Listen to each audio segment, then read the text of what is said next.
अच्छा, अब हमारे पास नेक्स्ट जो हम पढ़ते हैं, हम क्या पढ़ते हैं, हमर्स पढ़ते हैं। हमर हमारे पास हथौड़े को कहते हैं, सही है। लेकिन वही हथौड़ा नहीं है जो हम कीज के लिए यूज करते हैं, ये हमारे पास मेडिकल टर्म्स है। हमारे पास मेडिकल के लिए हमारे पास एक हथौड़ा हम यूज करते हैं, वो रबड़ से बना होता है, उसके डिफरेंट शेप्स होते हैं। ये नहीं है कि जस्ट एक शेप में वो आता है, उसमें डिफरेंट अच्छी क्वालिटी वाली भी होती है और नॉर्मल भी होती है। जो हमारे साथ है ये नॉर्मल क्वालिटी वाला है और ये हम यूज करते हैं। तो उसको हम किस तरह यूज करते हैं, उसके पार्ट्स क्या है, उसके दो पार्ट्स हैं हमारे पास, सही। ये उसका हेड है, सही, हमर साइड है हमारे पास। इसको हम किसी भी चीज से इस तरह मारते हैं, जब हम मारते हैं तो हमें क्या करते हैं, रिफ्लेक्स शो करता है। जस्ट मारने के लिए ये साइड है हमारे पास, रिफ्लेक्स शो करने के लिए हमारे पास ये साइड है। ये दूसरा उसके पास पिन पॉइंट साइज है। ये क्या है, पिन पॉइंट साइज है। तो ये पिन पॉइंट साइज में हम भी रिफ्लेक्सेस चेक करते हैं। कौन कौन से रिफ्लेक्स चेक करते हैं वो आगे हम देखेंगे, लेकिन ये रिफ्लेक्सेस आपके लिए मोस्ट इंपॉर्टेंट है। ये क्यों इंपॉर्टेंट है, ये रिफ्लेक्सेस हमारे लिए इसलिए इंपॉर्टेंट है क्योंकि जब आपके पास स्ट्रोक होता है, स्ट्रोक में हमें ये हेल्प करते हैं, या न्यूरोलॉजिकल कोई भी डिसऑर्डर हो नर्वस सिस्टम के रिलेटेड, उसमें ये सब हमारे पास क्या करता है, हेल्प कर देता है। क्या देखेंगे, bicep deep tender reflex. Bicep deep tender reflex हम किस तरह देखते हैं, अब हमारे पास एक पेशेंट है उसका हम देखेंगे, सही। बाइसेप डीप टेंडर रिफ्लेक्स हमारे पास C5 एंड C6, जो आपके पास कार्ड है C5 एंड C6, उससे ये जनरेट होते हैं, उधर से ये होता है। अगर आपके पास वो नहीं है तो उसमें कोई मसला है, उसकी वजह से वो क्या है, नहीं है। बाइसेप डीप टेंडर रिफ्लेक्स हम किस तरह चेक करेंगे, अब ये मेरे पास एक पेशेंट है, अब ये हमारे पास क्या है, बाइसेप डीप टेंडर रिफ्लेक्स हम जब भी देखेंगे तो हम क्या करेंगे, यहाँ पे हम क्या रखेंगे, उंगली रखेंगे। यहाँ पे हम क्या रखेंगे, उंगली रखेंगे। यहाँ पे देख लो, आप अपनी उंगली रखो, मरीज का हाथ क्या होगा, बिल्कुल रिलैक्स होगा। मरीज का हाथ क्या है, बिल्कुल रिलैक्स है, देख लो बिल्कुल रिलैक्स है, सही।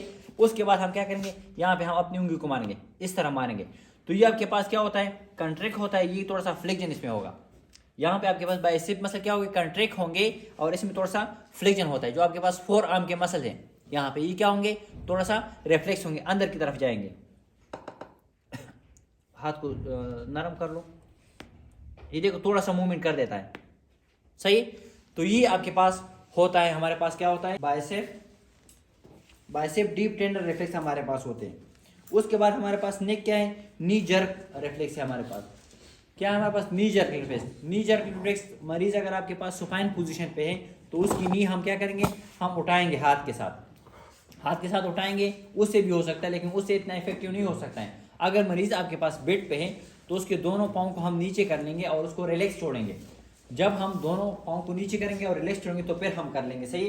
वो किस तरह हमारे पास होता है, ये आपके पास मरीज हैं, सही। उसके नी के नीचे आप हाथ रखो, इस पाँव को आप बिल्कुल सीधा छोड़ो, ढीला छोड़ो, नरम छोड़ो इसको। अच्छा, तो फिर देख लो, अब यहाँ पे आपने मारना है, ये देख लो पाँव की मूवमेंट को देखो आप लोग, ये मूवमेंट होता है, सही है।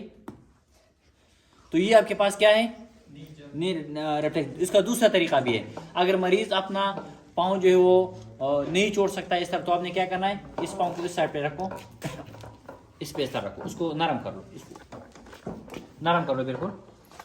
यहाँ पे आप देख, नरम करो इसको, ये देख लो, यहाँ से आपको इफेक्ट अच्छा नजर आता है, देख लो, सही है। तो ये हमारे पास क्या हुआ, नी जर्क रिफ्लेक्स हुआ। अब हमारे पास प्लांटर रिफ्लेक्सेस हैं। क्या है हमारे पास, प्लांटर रिफ्लेक्स हैं, सही। तो हमारे पास पाँव में हम देखते हैं, सही। तो प्लांटर रिफ्लेक्स हमारे पास जो है उसमें हम क्या देखते हैं, दो चीजें हम देखते हैं। एक प्लांटर रिफ्लेक्स भी उसको कहते हैं, या बेबेन्स्की साइन।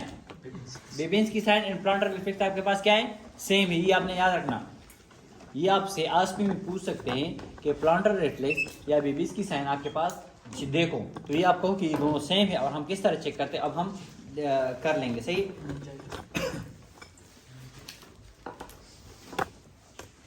अच्छा, प्लांटर रिफ्लेक्स हो या बेबेन्स्की साइन आपके पास हो, तो ये कौन से लंबर या सेक्रम से आपको कहते हैं कि ये डिवाइड हुए, तो L4 से लेकर S2 तक, L4 से लेकर S2 तक ये आपके पास यहाँ से उसका इफेक्ट आ सकता है, सही। उसमें अगर हम देख लें दो किस्म के, एक आपके पास पॉजिटिव बेबेन्स्की साइन है, एक आपके पास नेगेटिव बेबेन्स्की साइन, नॉर्मल है, सही। अगर नॉर्मल होगा तो मरीज क्या करेगा, आपके जो बेक टो है वो नीचे की तरफ आएगा। अगर नॉर्मल होगा पॉजिटिव, तो बेक टो ऊपर की तरफ जाएगा, समझ आ गई? अच्छा, ये आपके पास पाँव है, आपने रिलैक्स छोड़ा है, सही। अब इसमें हम देखते हैं, हमेशा आपने यहाँ से स्टार्ट लेना है, एक्सटर्नल साइड पे यहाँ पे मिड टू की तरफ आना है। यहाँ से स्टार्ट ले लो, एक्सटर्नल साइड पे मिड टू की तरफ आपने यहाँ तक आना है। ये बात याद है? सब देख लो यहाँ पे, सही। ये तरीका है, आपने यहाँ इस साइड से नहीं जाना है, हमेशा आपने इस साइड से जाना। अब देख लो, मैं यहाँ से जा रहा हूँ, ये पिन पॉइंट है आपके पास, ये देखो उंगली नीचे की तरफ आ गई, उंगली नीचे की तरफ, ये क्या है? नेगेटिव है। अगर ये उंगली ऊपर की तरफ जाएगी और ये उंगली नीचे की तरफ आएगी तो फिर क्या होगा? पॉजिटिव होगा। समझ आ गई? उंगली नीचे की तरफ आ गई तो क्या है? नेगेटिव। ये नीचे की तरफ आई, ऊपर की तरफ की तो फिर क्या है? पॉजिटिव। एक दफा हम दोबारा चेक करते हैं नॉर्मल किस तरह होते हैं। नॉर्मल देख लो आप लोग,